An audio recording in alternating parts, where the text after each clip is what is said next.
안녕하세요. 예, 반갑습니다.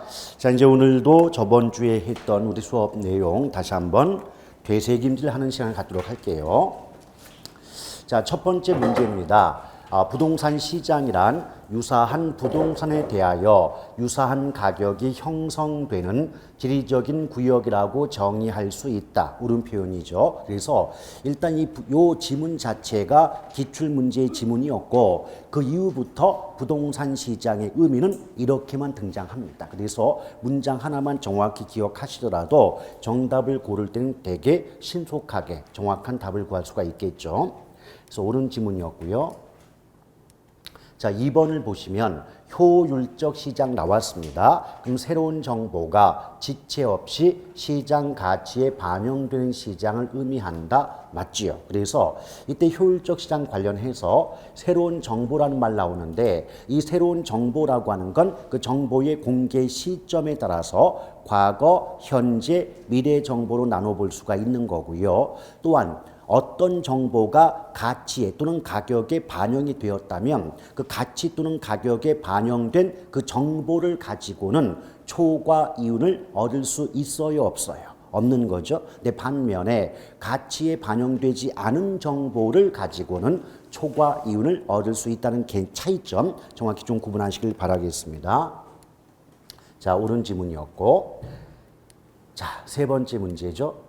주택 여과란 특정 주택이 소득 수준이 상이한 계층의 주택으로 전환되어 이용되는 현상을 말한다. 역시 맞는 지문입니다.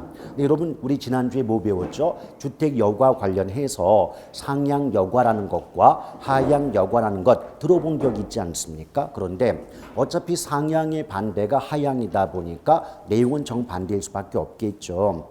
근데 어떤 현상이 발생하느냐?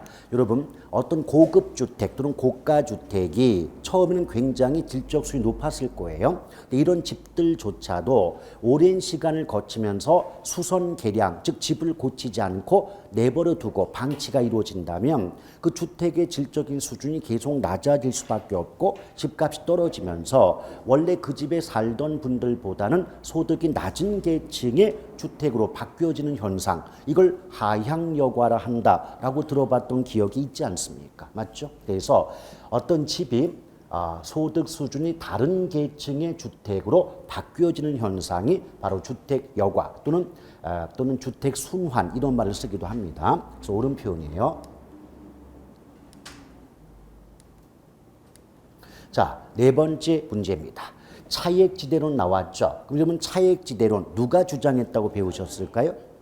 예, 리어카입니다. 리어카. 자, 리카도인데 어차피 뭐 보기 속에서 리어카라고는 안 나오니까 리씨만 나오면 옳다라고 보시면 돼요.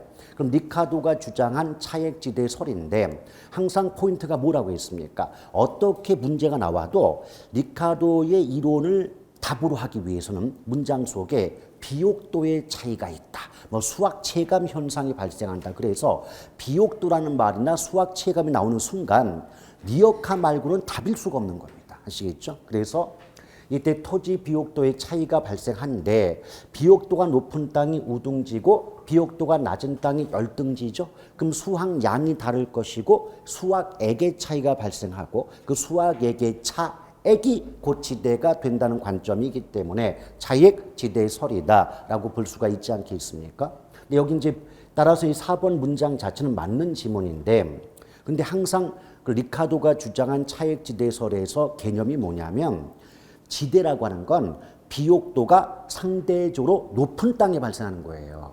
understand? 근데 열등지 중에서 비옥도가 낮은 땅 중에서 가장 열등한 땅을 뭐라고 배우셨어요? 그렇죠. 최열등지라고 배우셨죠. 근데 최열등지는 자기보다 비옥도가 낮은 땅이 있어야 지대가 발생할 텐데 최열등지니까 나보다 비옥도가 낮은 땅이 있어요, 없어요? 없지요. 그럼 자동적으로 리카도 입장에선 최열등지에선 지대가 발생한다, 못한다? 못하는 거죠. 자, 그래서 이 문장은 옳은 지문이었고, 자, 5번 절대지대설인데, 자, 절대지대설 누가 주장했죠?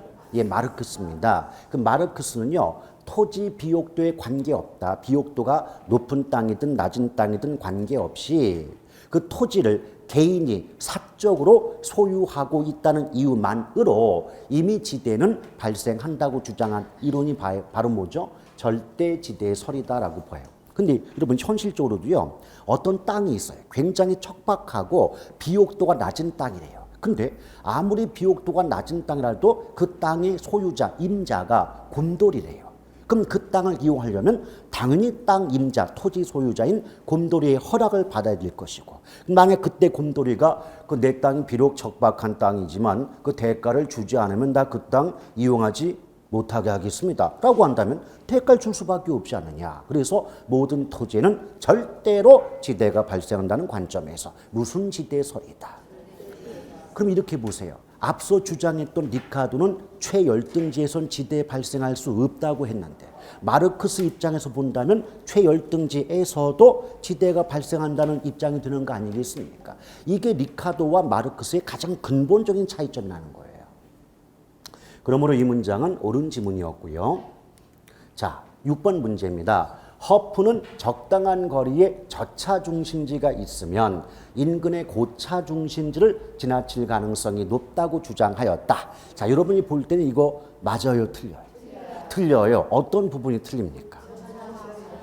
이 저차와 고차 위치가 바뀌었다는 거죠. 이렇게만 나와준다면 우리가 얼마나 좋겠습니까?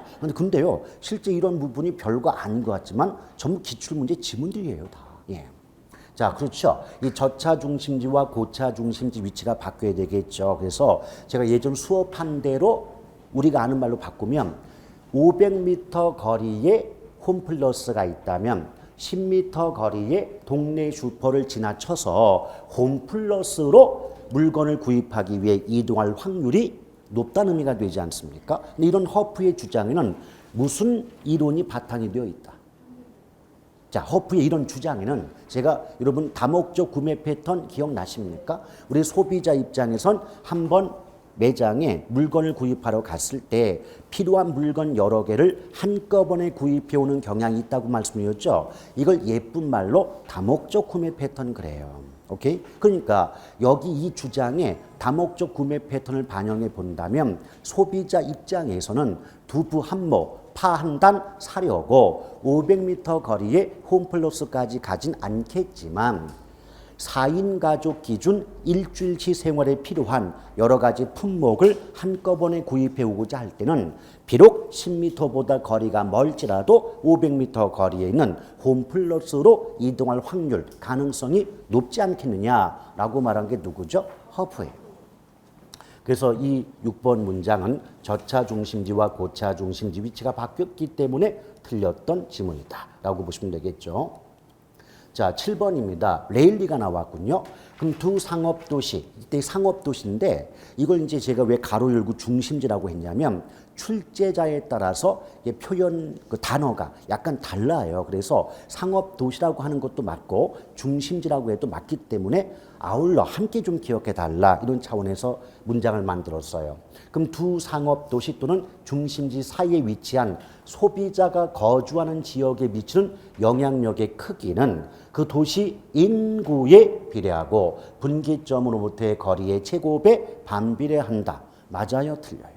옳은 지문이죠. 근데 여기서 조심할 건 기출문제 패턴은 그 비례와 반비례의 위치를 바꿔서 우리의 혼란을 유발한다는 점, 이 점만 유념하신다면 어차피 패턴이라는 게 왜 존재하겠습니까? 그런 흐름으로 매주 나오니까 이렇게 알 수가 있는 것 아니겠습니까? 자, 그렇게 보시면 되겠고요. 옳은 지문. 자, 8번 문제입니다. 최소 요구치 나왔습니다. 그럼 특정 중심지. 자, 우리가요, 상업 입지에서 중심지란 말이 나오면 아주 간단하게 뭐라고 이해하고 문제 풀자. 예, 매장 또는 점포. 자, 상업 입지에서 중심지는 무엇을 뜻한다고요? 매장, 점포를 의미한다라고 보시면 돼요. 그래서 어떤 중심지가, 즉 어떤 점포가 기능을 유지하기 위해 필요하다는 건 우리말로 바꾸면 그 매장 또는 점포가 망하지 않기 위해 필요한 최소한의 고객 수를 뭐라 그래요? 최소 요구치다. 그렇죠? 따라서 이 문장은 맞습니까? 틀립니까? 맞지요? 8번 맞는 지문이고, 자, 9번입니다. 양적 토지 문제 그랬어요.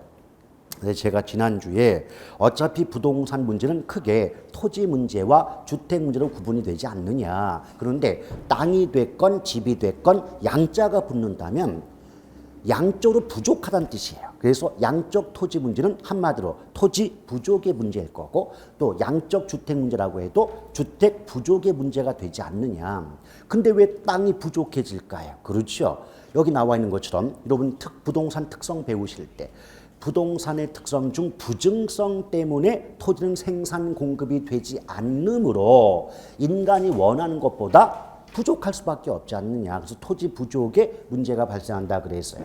따라서 부증성으로 인해 토지의 절대량이 부족하여 발생하는 문제이며, 질적 토지 문제란 집가고 토지 투기 등의 문제를 말한다. 맞는데 이 구조가 어떻게 된다? 제가 지난주에 뭐라고 했어요? 이 부증성 때문에 양적 부족의 문제가 발생하고, 그 양적 부족의 문제 때문에 집가고의 문제가 발생한다고 했던 거 기억나십니까?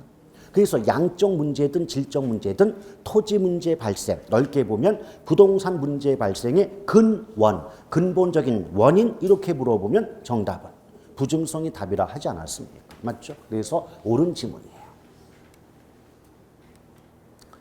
자, 10번입니다. 공공재 나왔습니다. 그럼 공공재란 사회적으로 반드시 필요한 재화와 용역 그랬습니다. 잠깐 끊어볼게요.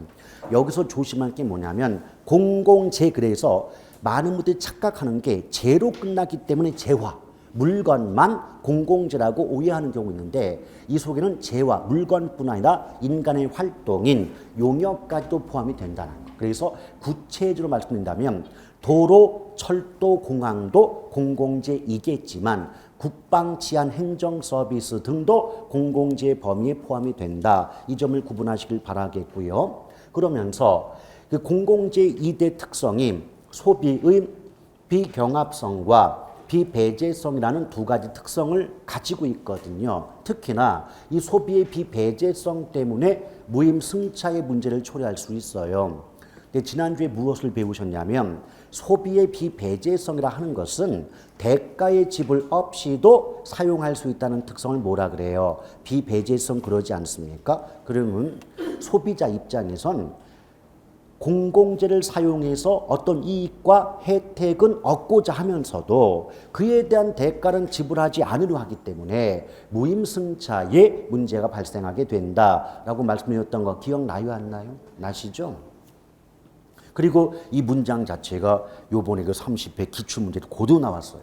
그러니까 저도 몇 가지, 그러니까 자주 나옵니다라는 것만 반복해서 기억을 하셔도요, 웬만하면 풉니다, 여러분. 그러니까 너무 힘들게 생각하지 마시고요. 자, 옳은 지문이었고, 11번. 부동산 문제는 지속성, 악화 성향, 비가역성, 발생 원인과 해결 수단이 둘 다 복잡하고 다양하다는 특성을 보인다. 맞습니다. 그래서 11번도 옳은 지문이죠. 예, 그래서 요번에 요점 정리는 학습 확인은 개과천선을 통해서 이번 긍정적으로 제가 옳은 것만 좀 많이 냈습니다. 자, 오늘도 수고들 많으셨습니다. 고맙습니다.